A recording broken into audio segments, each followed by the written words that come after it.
کہ یہ کام کرنا کس طرح کرنا، جیسا کہ کس پر کھولنا ہے، اوپن ود، وہ یہ بھی بتاتا ہے کہ اس کو کس کے ساتھ اوپن کرنا ہے. اور آپ دیکھیں صحابہ کیسے سیکھے ہوئے. عبداللہ بن عباس رضی اللہ عنہ کے پاس ایک بندہ آیا اور اس نے آ کے پوچھا کہ کیا قاتل کی توبہ قبول ہو جاتی ہے؟ آپ کو پتا ہے قاتل کی توبہ قبول ہو جاتی ہے، مرنے سے پہلے اگر توبہ کو کر لیتا ہے توبہ قبول ہو جاتی ہے. یعنی قاتل اگر مقتول کے بدلے میں قتل کر دیا جائے اور وہ توبہ نہ کرے تو یہ تو دنیا کی اس کو سزا ملی ہے. اللہ کا عذاب وہ جو ہے وَمَن يَقْتُلْ مُؤْمِنًا مُتَعَمِّدًا فَجَزَاؤُهُ جَهَنَّمُ خَالِدًا فِيهَا وَغَضِبَ اللَّهُ عَلَيْهِ وَلَعَنَهُ وَأَعَدَّ لَهُ عَذَابًا عَظِيمًا. وہ اپنی جگہ پہ توبہ کرے گا تو وہ عذاب ہٹے گا.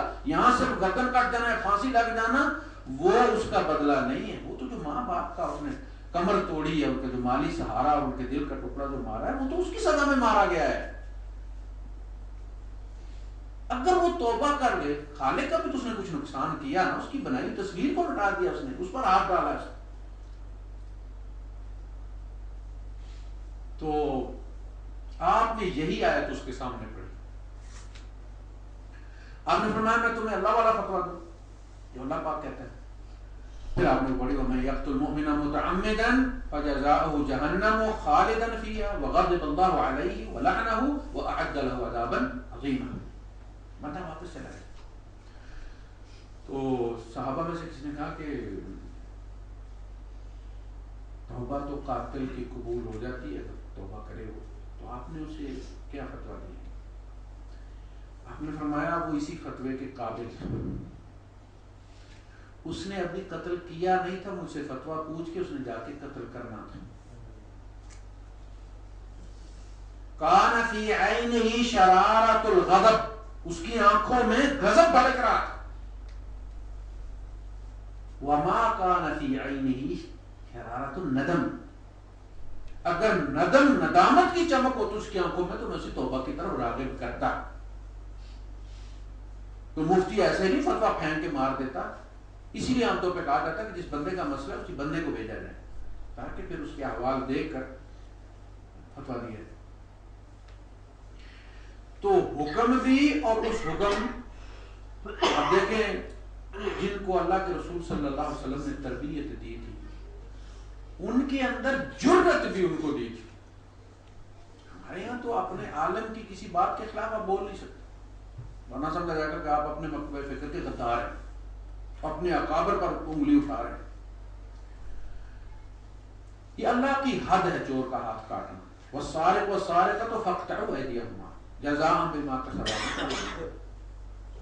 لیکن جب ہاتھ کٹوانے والے زیادہ ہو جائیں تو پھر سزا روک دی جائے گی. یعنی سزا جو ہے یہ ایکسیپشنل کیس ہے کہ 98 بندے صحیح ہیں 100 میں سے، 2 گڑبڑ کر رہے ہیں تو ٹھیک ہے ان کا ہاتھ کاٹ دیا جائے گا. لیکن جب 98% ہاتھ کٹوانے والے ہو گئے تو روک دی جائے گی. اس لیے کہ پھر تو اس امت کا یہ انتخابی نشان بن جائے گا کٹا ہوا ہاتھ. عمر فاروق رضی اللہ تعالیٰ نے قید کے زمانے میں سزا روک، نہیں تو سب کے ہاتھ کٹ جائیں. لوگوں کو بھوک نے مجبور کر دیا چوری کرنے کے لیے، آپ نے اسے معطل کر دیا. کتنی بڑی ہمت کی بات ہے کہ حد کو انہوں نے سسپینڈ کر دیا. ہوا یہ کہ حد اپنی جگہ موجود ہے لیکن انہوں نے ان لوگوں کو اس حد کے جو احوال ہیں ان میں سے نکال دیا کہ یہ اس پہ پورا نہیں اترا. جیسے قتل کی سزا 302 کی سزا قتل ہے، پھانسی ہے، لیکن جج یہ دیکھتا ہے کہ قتل بھی اس نے کیا ہے لیکن جن احوال میں اس نے قتل کیا ہے وہ مجبور تھا، اشتعال میں اس نے کر دیا یا خطا میں اس نے کر دیا، مارنا نہیں چاہتا تھا مر گیا تو اس کو 14 سال سزا عمر قید، 7 سال 10 سال دے دیتے، جرمانہ کر دیتے. اسی طرح انہوں نے ان لوگوں کو بھوک کے مجبوروں کو اس دفعہ سے نکال دی.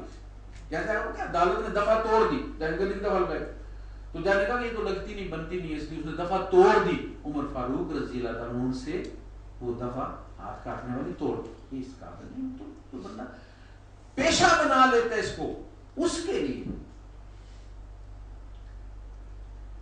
اسی طرح جو بارڈر کے علاقے تھے روم کے ساتھ جو لگتے تھے اور لوگوں کا آنا جانا، تجارت ان کی آپس میں صدیوں سے چل رہا تھا. آپ نے ان علاقوں میں حدود متعین جو ہے وہ معطل کر دی، اس لیے کہ ان لوگوں کا آپس میں آنا جانا، ان کا عقیدہ کمزور ہے، ایمان کمزور ہے. ادھر اسے سنایا جائے گا کہ تمہارا یہ ہو تو اس نے بارڈر کراس کرنی اور مرتد ہو جانا. آپ فاسق ہی صحیح لیکن مسلمان تو ہے، یہ تو مرتد ہو جائے. سزا شفا کے لیے دی جاتی ہے، انسان کے لیے نہیں دی جاتی. بندہ مارنے کے لیے دوا نہیں ہوتی، دوا تو اس کی شفا کے لیے ہوتی ہے. اس لیے آپ دیکھ رہے بدری صحابہ پر جو ہے وہ قذف کی سزا نافذ کی گئی، عبداللہ بن ابی پر نہیں کی گئی. اسی سے استدلال کر کے اس کو سسپینڈ کر دیا. تو حکم بھی، اللہ کا قانون بھی، اور پھر اس کی حکمت بھی ان معنوں میں لیا جائے کہ یعلمہم الکتاب، انہیں کتاب سکھاتے نہیں بلکہ کتاب پہنچانے کی حکمت بھی سکھاتے ہیں کہ یہ کتاب لوگوں تک پہنچانی کیسے. تو یہ فرائض آج بھی یہ 4 ہے نا، باقی سب کچھ جو ان کے رستے میں آڑ بنے گا تو وہاں مسائل پھر پیدا ہوتے. اس کو کیسے دفع کرنا ہے؟ تلوار سے کرنا ہے، ہاتھ سے کرنا ہے، کس طرح کرنا ہے؟ معاہدے کے ساتھ، صلح حدیبیہ میں معاہدے کے ساتھ ہوا کہ یار ہمارا رستہ چھوڑ دو، ہم تمہیں کچھ نہیں کہتے، ہمیں تبلیغ کا موقع دے دیا. اور پھر 2 سال میں 10,000 بندہ لے کر حضور پھر مکہ گئے. یدخلون فی دین اللہ افواجا اسی زمانے میں ہوا. تو یہ 4 چیزیں ہیں جو امت نے کرنی ہیں. رسول کا بھی فرض منصبی تھا، 4 فرائض تھے رسول کے، اور یہ قرآن حکیم میں 4 طرف کوٹ کر کے کہا. ہمارا بھی وہی حضور کے بھی ہاتھ پہ جو حضور کے فرض تھے وہ ہمارے فرض ہیں. جس سے لوگوں نے ٹھیکہ اٹھا لیا جس کا، وہ بہت بات کی بات ہے. فلاحی ریاست بناؤ، لوگوں کو تعلیم فری دو، لوگوں کو گھر فراہم کرو، لوگوں کو جو بے روزگار ان کو الاؤنس دو، دوائیوں کا بندوبست کرو، یونیورسٹیاں بناؤ، لوگوں کی تعلیم کے راستے پیدا کرو. یہ سارے تمہیں صدیاں لگ جائیں گی یہ کرتے ہوئے. تمہیں یہ کرنا ہے. اصل میں تو یہ ہے کہ بھائی یہ کام کرنے ہیں. تو رسول رحمت للعالمین، وما ارسلناک الا کافۃ للناس بشیرا ونذیرا. یہ کرو گے تو یہ بشارت ہے، نہیں کرو گے تو بھگتو گے. اور جو کام کہا ہے، سب سے بڑی بات ہے، جو سب سے مشکل بات ہے کہ جو کام کہا ہے وہ کر کے دکھایا ہے. حالانکہ اللہ کے رسول صلی اللہ علیہ وسلم وہ جو اللہ کی بیوروکریسی ہے، جو پورا سسٹم ہے محاسبے کا، اس کا حصہ ہے حضور. جیسے وہ جو آپ کے پاس سمن عدالت کا لے کر آتا ہے، وہ علمت جو آپ کی فائل پیش کرتا ہے، جج جو اس پہ ریڈر اور وہ جج، یہ سارے ایک سسٹم، ایک چین کا حصہ ہیں، ایک کڑی ہے. اسی طرح اللہ کے رسول صلی اللہ علیہ وسلم اللہ کے اتمام حجت کے قانون کی ایک کڑی ہے، ان کی سرکاری حیثیت ہے، وہ اللہ کی طرف سے ہیں. جن چیزوں کا مطالبہ ہم سے ہے وہ ساری رسول میں اپنی ذات میں موجود ہے. ہمیں کہا خیانت مت کرو، سچ بولو، جھوٹ مت بولو، بے حیائی کا کام مت کرو، پورا تولو، یہ ساری چیزیں ہم سے مطالبہ ہے. اور حضور میں وہ اعلان نبوت سے پہلے موجود تھی. آپ صادق والامین پہلے کہلاتے تھے. تو حضور اپنی ذات میں بینہ ہے، اور بینہ وہ ہوتی ہے کہ جو ایسی دلیل جو خود دلیل کی محتاج نہ ہو. اگر دلیل ہی دلیل کی محتاج ہو تو پھر وہ دلیل نہیں ہوتی، مقدمہ ہو گیا. اللہ نے قرآن حکیم میں فرمایا لم یکن الذین کفروا من اہل الکتاب والمشرکین منفکین حتی تأتیہم البینہ رسول من اللہ. اللہ کے رسول بینہ ہے، کوئی انگلی اس بینہ پہ نہیں اٹھ سکتی. آپ دیکھیں جب کیسر کے دربار میں ابو سفیان نے گواہی دی، ہمیشہ عرض کیا کرتا ہوں کہ یہ گواہی کوئی معمولی گواہی نہیں تھی. اللہ پاک نے اس کو ایک سپر پاور میں، ایک ترقی یافتہ قوم میں، ایک بادشاہ کے یہاں جہاں تاریخ لکھی جاتی ہے وہاں وہ گواہی دلوائی ہے. اور حضور کے دشمن سے دلوائی ہے. ابو سفیان پہلے بھی مسلمان ہو سکتے تھے, ان کا اس وقت تک کافر رہنا اسلام کی فیور میں گیا. یہی گواہی ابو بکر صدیق رضی اللہ تعالیٰ عنہ اگر دیتے کیسر کے دربار میں, اس کی کوئی ویلیو نہیں تھی, دوست تھے نا, تو انہوں نے تو گواہی دینی تھی ان کے فیور میں. دشمن کہے کہ نہیں آج تک ہم ان کے کسی عمل پر انگلی نہیں رکھ سکتے, کبھی جھوٹ نہیں سنا ہم نے, کبھی وعدہ خلافی نہیں کی, انہوں نے بہترین نسب سے تعلق رکھتے ہیں. تو یہ ہے وہ بینہ, نبی کی ذات, نبی کا کردار, نبی کی سیرت. اگر ہم حضور یہی لے کر آئے تھے نا, جب یہ 3 سال تک تو آپس میں چلتا, رشتہ داروں میں وانذر عشیرتک الاقربین, رشتہ داروں کی دعوت کی, ان کو جیسے بات چلتی رہتی. 3 سال کے بعد کہا کہ اب آپ کھل کے اعلان کریں, فاصدع بما تؤمر, اے نبی جس کا آپ کو حکم دیا گیا ہے کوٹھے چڑھ کے پکارے اس کے, اس کی دعوت. آپ نے جب کوئی صفحہ پہ بلایا اور آپ نے لوگوں سے کہا کہ بھائی کیف وجدتمونی, پسینے آ جاتے, یہ بات کہتے ہوئے لوگوں کو اذن عام سامنے سارے قبیلوں کا نام لے کر بلایا گیا اور کہا کہ تو ایسے نہیں, انہیں پتا نہیں تھا, انہیں حضور کی دعوت کا پتہ, 3 سال کافی ہوتے. مکے میں بھائی کوئی نیا نظریہ لے کر آئے. اگر اس دن حضور کے اندر کوئی ایسا ویک پوائنٹ ہوتا جس پر کوئی بندہ کھڑا ہو کے کہہ دیتا کہ سرکار آپ نے میرے پیسے کھا گئے, آپ نے فلاں وعدہ کیا تھا مجھ سے وعدہ خلافی کر گئے, آپ نے سودا کیا تھا, آپ نے پیسے نہیں دیے اس کی, آپ نے زمین لے لی پیسے نہیں دیے, فلاں جگہ جھوٹ بولا آپ نے, تو بات ختم. جب راوی ضعیف ہو گیا تو حدیث ضعیف ہو گئی. راوی پہ جب الزام لگ جاتا ہے تو حدیث کی قوت ختم ہو جاتی ہے. ایک دشمن اٹھ کے کہہ دیتا, یعنی حضور نے اپنے آپ کو اور اپنے مشن کو دشمنوں کے ہاتھ میں دے دیا تھا کہ کوئی بھی اٹھ کے کہہ دے. اور آپ ان لوگوں کا کردار دیکھیں, ہمارے یہاں دیکھیں بڑے بڑے مسلمان, بڑے بڑے مولانے ایک دوسرے کے کپڑے اتارتے ہیں, جھوٹ بولتے ہیں, جھوٹے الزام لگاتے ہیں, جھوٹے فتوے دیتے ہیں. ہم نے یہ سمجھا کہ بڑی اندھیر نگری تھی, اس زمانے میں لوگوں کا کریکٹر نہیں تھا. پوری 23 سالہ تاریخ میں مکے والوں نے کوئی ریپ نہیں کیا, کسی عورت کے ہاتھ نہیں اٹھایا انہوں نے. اس طرح ہمارے یہاں ہوتا ہے, خواتین کے ساتھ آپ نے ٹی وی پہ دیکھیں, وہ کافر تھے. لوگ کہتے زمانے جاہلیت کا مطلب یہ تھا کہ وہ بڑے اصولوں والے لوگ تھے. وہ ابو سفیان جھوٹ نہیں بول سکتے تھے کیسر کے دربار میں. ہمارے یہاں تو جھوٹ بولنا سیاست سمجھا جاتا ہے. کوئی بھی اٹھ کے کہہ دیتا کہ اس کو ناکام کرنا ہے, اس کو مارنا, نپتا ایول ان دی بڈ, تو اٹھ کے کہہ دو کہ تم نے فلاں کیا میرے ساتھ. کون تحقیق کرتا رہے گا, کیا ہوتا رہے گا, دیکھی جائے گی. لیکن ایک انگلی نہیں اٹھی تو اس کا مطلب یہ ہوا کہ کردار لے کر تم بھی چڑھو گے پہاڑ پر, اور تمہیں کہنا پڑے گا کہ کیف وجدتمونی. اگر تم دین کا کام کرنا چاہتے ہو فَثِيَابَ وَثِيَابَكَ فَطَهِّرْ, پھر تمہیں اپنا دامن پاک رکھنا پڑے گا. یہ ایک طرف بلنڈر, بندہ کھڑا ہوا کہتا ہے جی اللہ رسول کے حکموں پہ ہم نے چلنا, فلاں کرنا, اور وہ کام سارا کمیشن ایجنٹی کا کرتا ہے. کوئی بندہ اٹھ کے کہہ رہا ہے بھائی صاحب خود تو حرام کھاتے ہو, تو بات ختم ہو گئی وہاں.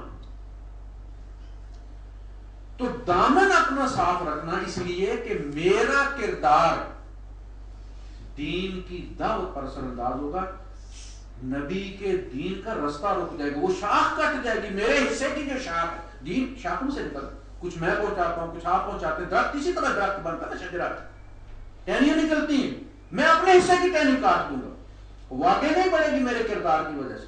امام بخاری رحمۃ اللہ علیہ جب کہیں تعلیم کے لیے جا رہے, دریا پار کرنا, تو سادے بندے تھے, ان کے پاس جو متاع تھے اس وقت نوٹ تو ہوتے نہیں تھے, اشرفیاں تھی, سونے کے سکے تھے. تو انہوں نے وہ ساتھ والے کو بتا دیا, تو اس نے باتوں باتوں میں پوچھ لیا, گنڈ کپ ہوگا نا بتا, تو اس نے پوچھا, انہوں نے بتا دیا کہ اتنے فلاں جگہ جا رہا ہوں اس کے لیے. تھوڑی دیر کے بعد اس نے شور مچا دیا کہ میری ایک تھیلی تھی, اس کا وہ ناڑا ایسا تھا, اور اس کا رنگ تھیلی کا ایسا تھا, اور فلاں تھا فلاں تھا, وہ چوری ہو گئی ہے. چونکہ اس نے ساری نشانیاں پہلے بتا دی, تو اب اگر یہ کہتے بھی تو الزام تو لگ ہی جاتا ہے. حقیقت نہیں، یہ میری ہے تھیلی اور میں فلانے کا لے کے آیا ہوں، تو موبائل تو ہے نہیں کہ فون کر کے پتہ کیا جاتا ہے، الزام تو لگ جاتا نا چوری کا، تو بات ختم ہو جاتی۔ آپ نے چپکے سے وہ تھیلی دریا میں پھینک، سب کی تلاشی لی گئی، کسی سے نہیں نکلی۔ بعد میں اس بندے نے آ کے کہا تھیلی کدھر کی ہے؟ فرمایا وہ میں نے دریا میں پھینک دی۔ کوئی اشرفیت دریا میں پھینک دی ہے آپ نے؟ ہاں میں نے جو محنت کی ہوئی تھی وہ اس سے زیادہ قیمتی تھی، اگر مجھ پہ الزام لگ جاتا تو جتنی بھی حدیثیں میں نے اکٹھی کی ہوئی تھی وہ مٹی بن جاتی تھی۔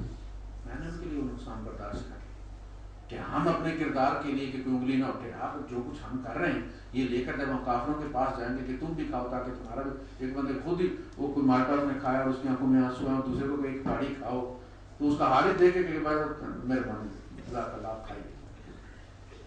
تو اسلام کو لوگوں کے لیے نفع رساں بنانا ہے کہ بھائی صاحب ہم نے کھایا۔ آپ دیکھیں جب آپ جاتے ہیں آپ شاپنگ مال میں تو کئی کوئی کافی لے کے کوئی کباب لے کے خاتون کھڑی ہوتی ہے، سکھاتی ہے آپ کو، چکھ کے آپ فیصلہ کرتے ہیں، تو لوگوں کو کیا سکھائیں گے آپ؟ اپنے یہاں کا آپ کو پتہ ہے، آپ خود اپنا پاکستانی مال نہیں خریدتے، آپ جرمنی والا جنٹا سیکھ لیتے ہیں، پاکستان والا نہیں لیتے، آپ کو پتہ اس میں پانی ہوگا، کیا لوگوں کے پاس ہم لے کر جائیں گے؟ یہ کردار سازی سب سے مشکل مرحلہ ہے۔ بندہ مارنا بہت سوکھا، 3 سال 5 سال کا بچہ باپ کا پستول وہ ساتھ بیٹھا ہوا تھا، پتہ نہیں کوئی شادی کے منظر تھا وہ، تو اس سے پستول دب گیا مر گیا باپ اس کا، یہیں سے لگی نیچے سے گولی۔ بندہ مارنا مشکل نہیں ہے، بندہ ٹھیک کرنا مشکل ہے، اور ہم بندے مارنے نہیں آئے، ہم بندے ٹھیک کرنے آئے۔ ہمیں درست کی ریاسی ہے، جیسے آپ کسی کو ریڈیو دیکھیں کہ بھائی صاحب یہ ذرا دیکھنا ہے اس کو کیا وہ ٹھیک کرنا، اور آپ واپس پلٹ کے آئے تو وہ کیفٹیریا کے پاس سڑک سے پار پڑا ہوا ٹوٹا ہوا، وہ اٹھا کے باہر پھینک کے دماغ کھا کے 2 گھنٹے بعد مجھے پتہ نہیں، بھائی نہیں پتہ لگا تو تمہارا کام اس کو مارنا نہیں تھا، اس کی ریڈیو کو پھینکنا نہیں۔ لوگ نہیں بھی سمجھتے تو مارنا تمہاری ذمہ داری نہیں، لست علیہم بمسیطر، ڈروگے نہیں ہو، تمہارا کام پہنچانا تھا۔ اس نے اپنا سسٹم بنایا ہوا محاسبے کا، وہ پوچھ لے گا انما علیک البلاغ وعلینا الحساب، آپ کے ذمہ پہنچانا ہے، حساب میں لوں، انہیں لے، ہم خدا بننے کی کوشش نہ کریں۔ تو اس لحاظ سے سب سے پہلے شریعت نے دیکھیں پروسیس کیا مقرر کیا، یا ایھا الذین آمنوا علیکم انفسکم، اے ایمان والو اپنی ذات پہ فوکس کرو، جس پہ تم تبلیغ کی عمارت کھڑی کرنا چاہتے ہو بنیادیں تو دیکھو۔ میرے حال میں وہ فیروز پور روڈ پہ ایک مسجد گر گئی، نیچے کچی بنی ہوئی ہے اینٹوں کی، پتہ نہیں کسی نے پیسے دیے ان کو ثواب کمانے کے لیے، جی ڈبل منزل بنانے، نمازی زیادہ، اوپر انہوں نے لنٹر ڈال دیا، سبحان اللہ، وہ بیٹھی اور نیچے والے نمازی نیچے سارے دب گئے۔ پہلے دیکھو تو صحیح بنیاد کیا ہے، علیکم انفسکم لا یضرکم من ضل، اس دوران جو بھٹک گیا وہ تمہارا نقصان نہیں کرتا، ان اہتدیت، اگر تم ہدایت پر ہو دوسرا تمہارا کوئی نقصان نہیں کر سکتا۔ لہٰذا سب سے پہلے بے فکری سے اپنی ذات کو فوکس کرو، اپنے اندر کا گند نکالو، اپنی کمزوریاں دور کرو، پھر فرمایا اے ایمان والو اپنے آپ کو اور اپنے گھر والوں کو آگ سے بچاؤ۔ پھر ایک دوسرا مرحلہ، جب آپ درست ہوں گے تو آپ ہمت سے گھر میں بات کر سکیں گے یہ چیز نہیں ہونی چاہیے، اور لوگ گھر والے بھی آپ کو دیکھیں کہ آپ کا موڈ کے اس کے مطابق چلیں گے۔ اس کے بعد وانذر عشیرتک الاقربین، رشتہ داروں کے ساتھ آپ کا تعلق ہے، رشتے ناتے ہیں، کچھ لین دین ہے، ان پہ محنت کریں۔ آپ پرائے بندے پہ، اچھا اس میں بھی ہوتا ہے کہ آپ نے رشتہ داروں کے ساتھ بنا کے رکھی ہے گڈ ول، اس لیے بھی آپ تحفے دیں ان کو دین کی خدمت کی نیت سے کہ میں آج ان کو تحفہ دوں گا تو ایک گڈ ول بنے گی، اور اس کے ذریعے جب میں ان کو منکر سے روکوں گا تو یہ رک جائیں گے۔ آپ نے بچی کا جہیز دے دی، ٹھیک ہے، آپ نے کہا جی وہ برتنوں والا سیٹ اور فلاں چیزیں فرنیچر میری طرف سے ہو گیا، آپ کا 50,000 60,000 70,000 لگے، یہ آپ کا صدقہ ہے۔ اب آپ کہیں گے نا کہ اس میں ڈھول بازا نہیں ہونا چاہیے فلاں چیز، تو وہ آپ کی بات مانیں گے کہ ہمارا خیر خواہ نے ہمارا بھلا کیا۔ آپ نے ان کو ایک ٹیڈی پیسہ سنگایا بھی نہیں، اور پوری بخاری شریف ان کو پڑھ کے سنا دی کہ یہ بھی نہیں کرنا، یہ بھی نہیں، ان کو جا پائی چھٹی کا، جہاں باقی کام ہم نے کر لی یہ کام بھی ہم کر لیں گے۔ تو رشتہ داروں میں آپ کو دیکھیں اللہ کے رسول صلی اللہ علیہ وسلم نے دعوت کی سمجھانے کے لیے، انہوں نے کھائی اور چلے گئے، بات کرنے کا موقع کیوں؟ پھر دعوت کی حضور نے پہلے سمجھایا کہ بھائی یہ ذرا بیٹھنا کھانا کھانے کے بعد آپ سے کچھ بات کرنی، پھر آپ نے اپنی دعوت ان کے سامنے رکھی. تو یہ اپنی ذات، گھر والے، رشتے دار، پھر ذرا محلے میں نہیں. آپ کا کوئی تنازع ہو گیا رشتے داروں میں تو آپ اس کو بڑھائیں مت اس نسبت سے کہ بدنامی ہوگی، اور میں نے جو دین کا کام کرنا، کل میں نے ممبر پر بیٹھنا ہے تو کوئی انگلی میری طرف اٹھ جائے گی. بچا کے رکھنا ہے اپنے آپ.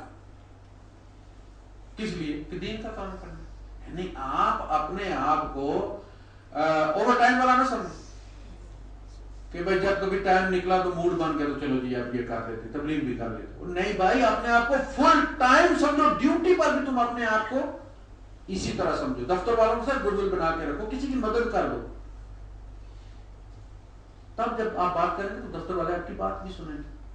یعنی آپ کو چائنا جانے کی ضرورت کون ہے اتنے ٹکٹ لگا دو. وہ ٹکٹ کسی بیوہ کے مکان کے لیے، کسی یتیم بچے کی شادی کے لیے دے دیں. آپ یہ کام دفتر میں بھی کر سکتے ہیں. تبلیغ اپنے کردار سے، اپنی خوش اخلاقی سے. میں ابھی بھائی نہیں آج بات کر سکتا ہوں. وہ انہوں نے کا واقعہ میں نے جمعے کے خطبے میں بیان کیا. وہ کہتے ہیں کہ میں ٹائم میرے پاس گھڑی نہیں. اچھا، وہ کہتے ہیں ایئرپورٹ پہ کام کرتے ہیں. اس کے ساتھ ایک صومالی تھا جس کے پاس جرمنی کی نیشنلٹی تھی. سینئر تھا، عمر میں بھی زیادہ تھا. تو کہتے ہیں کہ میں نماز کی چھٹی کر لیا کرتا. اس نے مجھے کہا کہ بھائی زور کی نماز یہاں پڑھ لیا کرو. تو میں نے کہا گھر جا کے پڑھتا ہوں. اب اسے بھی پتا تھا، وہ بھی انسان ہے، اسے پتا گھر جا کے کون پڑھتا. ہر پتا تھا جس نے یہاں نہیں پڑھی. انہیں کہتے ہیں میرے پاس سے گزر کر میری بات تک نہ پوچھی، میں یہ کیسے مان جاؤں گے وہ دور جا کے روئے.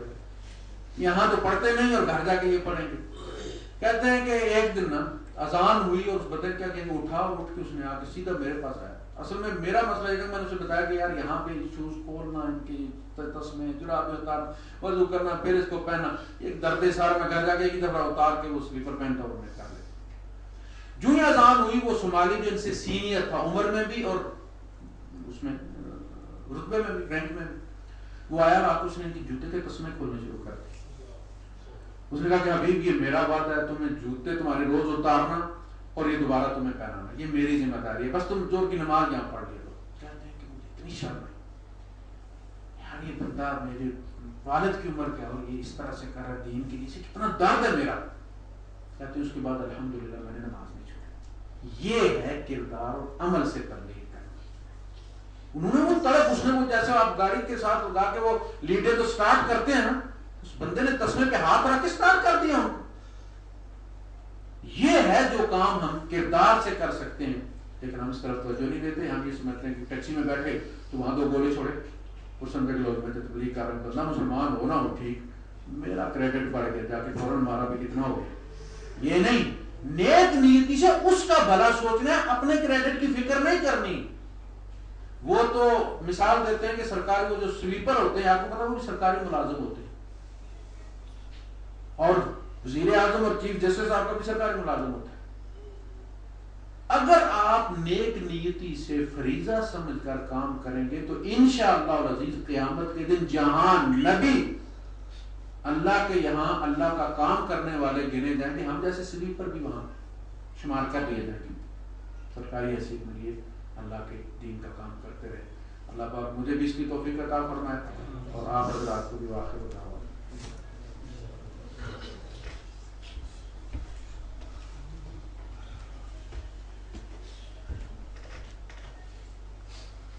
جزاک اللہ بھائی صاحب. یا ایھا الذین آمنوا قوا انفسکم واہلیکم نارا. قائد صاحب ہمیں بتا رہے تھے کہ بچاؤ اپنے آپ کو اور اپنے اہل ویال کو جہنم کی آگ سے، اور فرما رہے تھے کہ بندہ مارنا آسان کام ہے لیکن بندہ ٹھیک کرنا مشکل کام ہے. اور یہ بھی بتا رہے تھے کہ لوگ جو مسلمان ہونا چاہتے ہیں وہ سب سے پہلے ہمارے کردار کو اور ہمارے اخلاق کو دیکھا کرتے ہیں. کسی کے لیے یہ آسان کام نہیں ہے کہ وہ اپنے گھر والوں کو اور اپنے ماں باپ کو اور اپنے بیوی بچوں کو اور اپنے معاشرے کو اور اپنی سوسائٹی کو چھوڑ کے مسلمان ہو جائے. لیکن الحمدللہ اس طرح کے بے شمار لوگ ہیں، اور بے شمار اس صومالی کی طرح کے مسلمان بھی موجود ہیں جس کا تذکرہ قاری صاحب نے کیا کہ وہ جو تسمے باندھ کے